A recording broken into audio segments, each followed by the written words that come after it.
各位傳媒朋友早晨，多謝大家出席禮拜二行會之前行政長官會見傳媒嘅環節。咁稍後行政長官先有簡單發言，然後接受大家嘅提問。疫情關係啦，咁請大家響記者會入邊都係保持距離，戴好口罩。我哋而家首先有請行政長官。各位傳媒朋友，各位香港市民早晨。自從4月15日我舉行最後一次嘅抗疫記者會之後呢，就眨眼間呢就過咗10天啦。我哋都係好安慰咁見到呢10天以嚟香港嘅新冠疫情係更趨穩定。事實上每天由衛生防護中心公布嘅確診數字，無論係經過核酸檢測或者係快速抗原檢測呢，由4月15日開始呢，都係冇突破到呢個3位數字嚇。而且係持續咁下降。當然我哋希望見到下降嘅速度係更加快啲啦。咁但係畢竟嗰個趨勢呢係一個重要嘅指標嚟嘅。4月25日即係昨天嘅確診嘅個案宗數呢係431宗，咁已經係比4月15日嘅946宗呢係跌咗一半有多㗎啦。至於我哋其他不斷喺度監測緊香港疫情嘅指標呢，同樣都係有一個可觀嘅下降嘅數字嘅。例如大家而家都好慣常知道，我哋喺度為全港呢做緊呢個污水監測。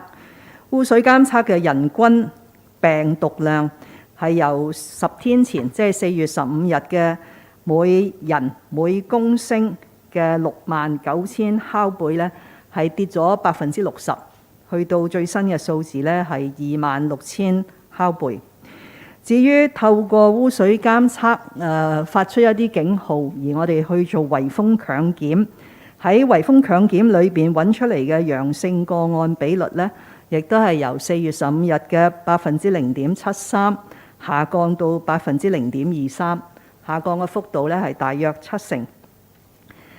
至於我哋恢復咗做嘅強制核酸檢測，陽性嘅個案比率亦都係由4月15日嘅0.61% 就下降到0.32%，下降嘅幅度大概係一半嚇。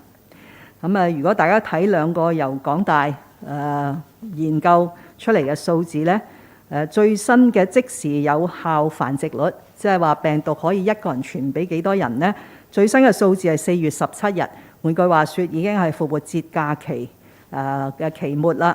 咁仍然係冇反彈嘅跡象，係0.4736。至於每日嘅時點患病率，最新嘅數字咧，應該係琴日嘅數字咧，係更加低嘅，係應該係0.08嚇，係0.08%，即係10000個人裏邊嘅時點嘅患病嘅人數咧係8位嚇。咁同樣喺醫院管理局醫院裏邊嘅治療嘅數字咧，新冠病人嘅住院數字係啱啱過咗2000人，係2002位嘅病人。不過當然啦，大家記得喺呢段期間，呢10日期間呢，醫管局係改變咗佢嘅定義嘅。一位係陽性嘅病者28日之後將會被視為咧係康復，從新冠病毒咧係康復啊。佢仍然留院呢，係因為佢有其他嘅基礎病。咁目前最新嘅數字，呢啲病人喺深切治療部呢，係16人啊。咁比4月15號嘅時候呢，係大幅下跌咗噶啦。咁呢啲良好嘅勢頭呢，係令到我哋可以按住我喺3月21日公布嘅計劃呢，係進行咗以下嘅工作。以下嘅工作呢，都係逐步恢復翻香港嘅正常嘅常態啦，同埋市民嘅日常嘅生活，包括喺4月19日，即係復活節假期之後，學校可以分階段嚟到去恢復面授嘅課堂。截至到昨日為止，一共有600間學校，差唔多全部嘅小學啦，同埋國際學校，大約315000名學生呢，已經可以翻到去學校呢嚟到去上課。而佢哋每日按住政府要求做快速抗原檢測過程呢，亦都係順暢嘅。第二個工作當然係一年一度嘅中學文憑試係可以喺4月22日咧係如期順利開考。我哋為考生喺竹篙灣檢疫中心特設嘅考場咧係發揮咗一定嘅作用，大概有30名嘅考生咧都曾經喺竹篙灣呢度咧係考試嘅。咁第三個當然係對於香港經濟同埋社會有好大影響咧，就係第一階段嘅放寬社交距離措施，亦都喺4月21日咧係順利推出咗啦。喺嚟緊5月咧，我哋都仲有一啲嘅重要嘅決定要做嘅，咁就係包括第二階段嘅社交距離措施嘅放寬啦。同埋中學將會按早前嘅宣佈咧，喺中學文憑考試結束之後，就可以逐步讓中學生返到學校咧嚟到恢復面授課堂。咁上個禮拜我哋亦都係公布咗幾項關於容許非香港居民可以由5月1日就乘搭飛機嚟到香港啦，熔斷機制亦都係作出咗一啲嘅修訂。咁所以整體嚟講咧，香港嘅疫情嘅穩控咧係出現咗個良好正面嘅局面，令到我哋可以繼續推展我哋嘅工作，行上呢一條復常嘅道路。不過最後咧有一樣嘢必須要市民加一把勁嘅，就係疫苗接種。經歷咗咁長嘅時間咧，我哋見到一長一幼嘅疫苗佔屬咧，仍然係唔理想嘅。大概而家70歲或以上嘅長者打咗第一針咧，都係只係得74%，而3歲到11歲嘅小朋友打咗第一針咧，就係66%。換句話說咧，喺呢兩個年齡嘅組群咧，仲有係約40萬嘅人士咧係未打針嘅，未打第一針嚇。咁當然而家已經進入咗係要打第4針啦，一啲年長嘅人士我本人都打咗第4針。咁所以呢個仲有咁多嘅數十萬嘅市民一長一幼未打第一針咧，係令人非常之擔心。所以喺呢度都促請無論係長者嘅家人或者係小朋友嘅家長，都盡快安排佢哋咧去接種疫苗。睇下大家有咩問題。依家係提問時間，想發問嘅記者朋友啦，請先舉手，嗌到你嘅時候啦，請講出你代表嘅傳媒機構名稱，然後用我俾你嘅咪啦去發問嘅。咁時間關係啦，每位記者最多問2條問題，同埋不設追問嘅。首先係前排嗰位女記者。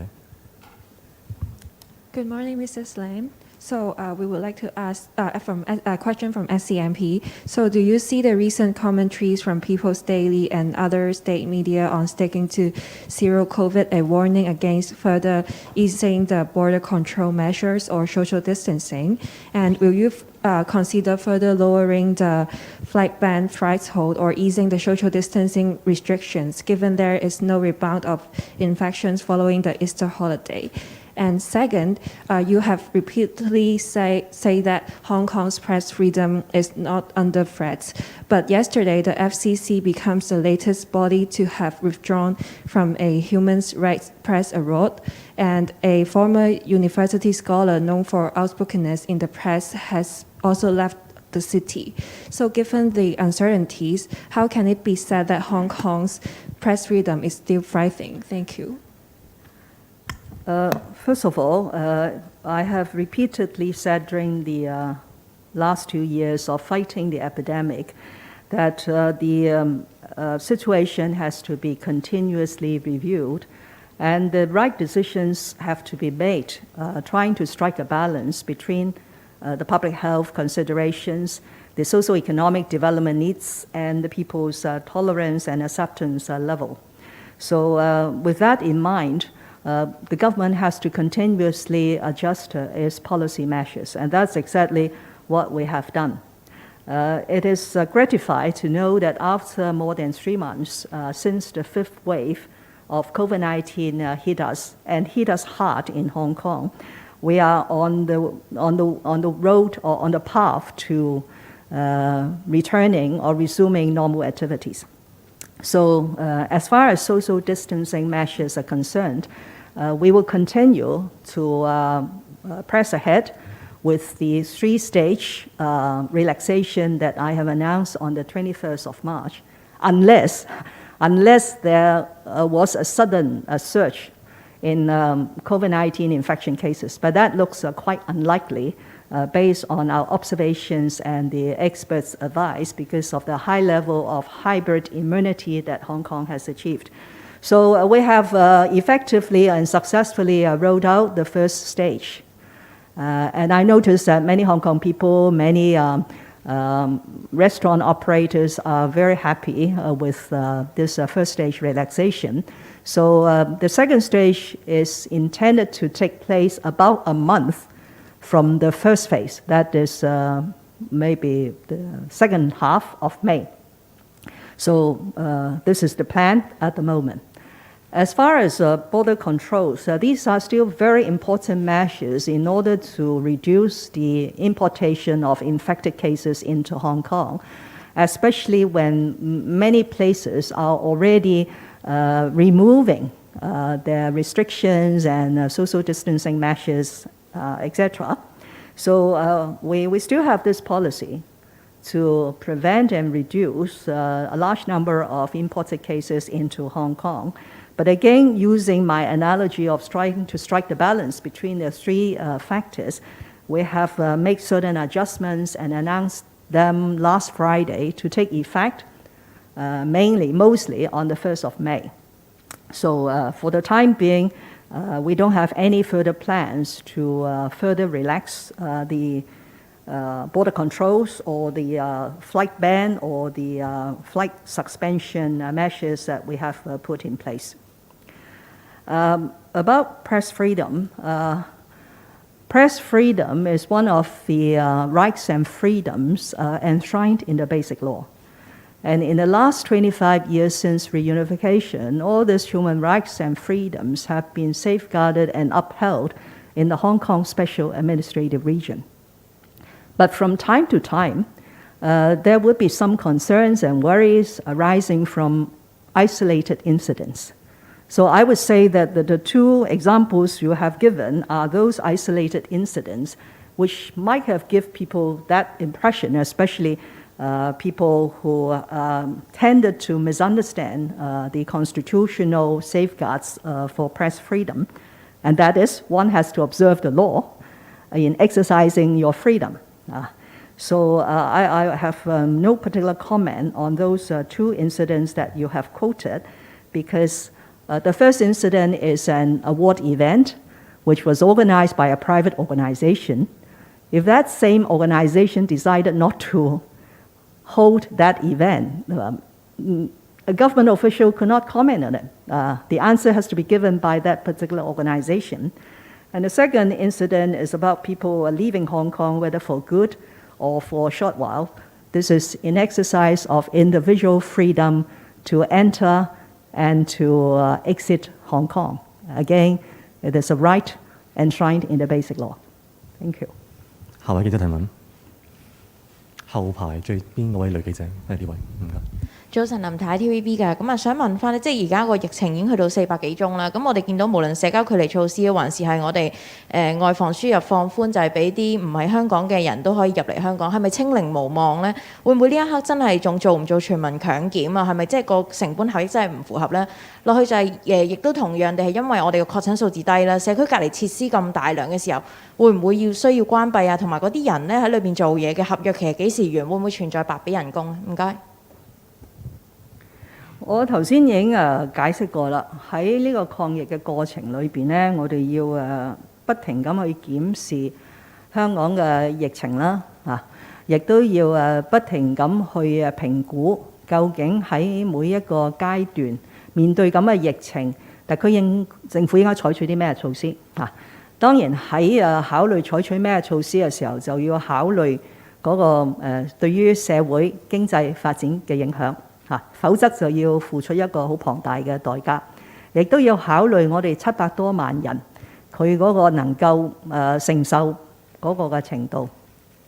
當然亦都要考慮即係公共衛生嘅需要啦，特別係如果嗰個病毒會引致好大嘅傷亡咁所以喺現階段咧，有一啲嘅措施我哋未係時候咧可以做一個實在嘅決定，仍然係需要不停咁去監測呢個情況咧，喺適當嘅時候咧，我哋一定會同市民公佈嘅。至於現有嘅社區嘅隔離設施咧，經過中央援建之後咧，事實上係個能力係增加咗好多。咁所以早前我都同大家交代過㗎啦，我哋喺呢啲社區隔離設施裏邊嘅策略咧，就係將一啲可以做返原本嘅用途嘅設施咧，率先交還。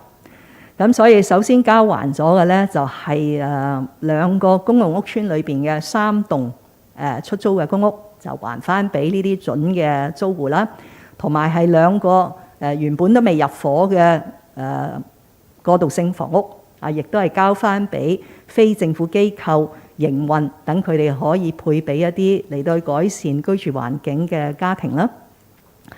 咁跟住有一啲嘅社區隔離設施咧，就改變咗用途。譬如暫時竹篙灣咧係俾中學文憑考生嚟到去用，雖然而家嘅使用率咧係遠遠低過我哋原本嘅設計嘅。咁呢個係好事嚟嘅，即係話即使有5萬嘅考生每日去做快速抗原檢測，但係真係陽性而需要進入去竹篙灣隔離，從而喺嗰度考試嘅考生咧一啲都唔多。頭先我講咗咧，大約係30名。咁所以跟住另一類咧就係呢啲酒店嘅設施啦。咁我亦都可以喺呢度公佈啦，因為喺5月1號咧就容許非香港居民可以嚟到香港，咁所以近日係見到咧更加多人去預訂呢啲隔離嘅酒店嚇，但係未去到話咩一房難求嘅。我哋睇過晒咧，最多都係6-7成到嘅啫。不過當然有一啲特別嘅酒店咧，可能個預訂率比較高一啲嚇。咁所以我哋亦都重新檢視，我哋而家仲手頭有愛嚟預咗做社區隔離設施嘅酒店，仲可唔可以騰空翻出嚟俾做檢疫嘅酒店呢？咁呢個係可以嘅。我哋早前先後已經將20間本來係做隔離設施嘅酒店咧，係轉身做咗呢個俾旅客嚟到預訂嘅檢疫酒店。咁我哋係打算喺5月咧，再將另外9間就轉埋係做呢個檢疫嘅酒店，大概係涉及3000多個房。咁做晒呢啲之後咧，其實所剩無幾㗎啦。喺酒店裏邊做隔離設施已經所剩無幾啦，因為早前已經將部分酒店咧係交咗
種嘅服務，包括預約上門嚟到去接種嚇。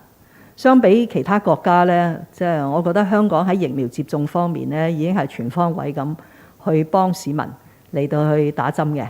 咁所以而家我哋最大嘅誘因就係疫苗通行證。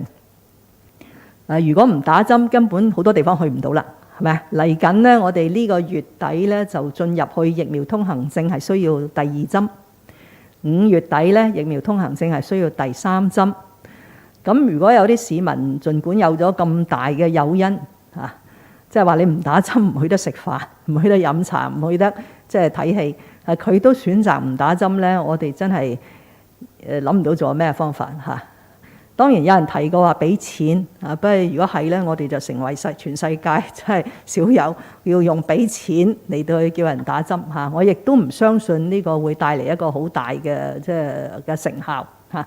咁所以必須要呼籲同埋我都係咁嗰句，希望傳媒喺呢件事上呢都能夠更加肩負傳媒嘅角色，就係以客觀嘅事實同埋數據清晰嘅表達你哋嗰種比較說服力強嘅方法，去呼籲市民呢一定要趁呢段時間嘅疫情下降呢個空窗期就去打好晒針咁所以第6波嚟嘅時候呢，我哋嗰個能夠抗擊嘅能力更強，我哋需要再去閂人哋啲處所嘅機會就更加微香港嘅航空樞紐係非常之重要嘅，尤其是喺本屆政府，我哋對於發展香港國際機場成為國際航空樞紐咧係不遺餘力無論從政策上或者係從去國家14、5規劃裏邊為國際航空樞紐特別攞咗一個中央嘅支持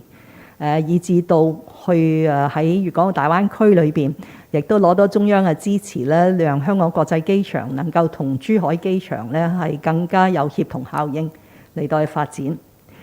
目前呢個疫情咧係一個短暫嘅影響嘅我相信喺疫情穩控之後，隨住我哋逐步可以放寬一啲嘅外防輸入嘅措施，我哋立竿見影係會睇到香港嘅國際機場咧恢復翻佢往時嗰種嘅熱鬧同埋亦都可以吸引更加多嘅航班咧係同埋旅客咧係利用香港無論係入境啦或者喺呢度嚟到做轉機嘅服務。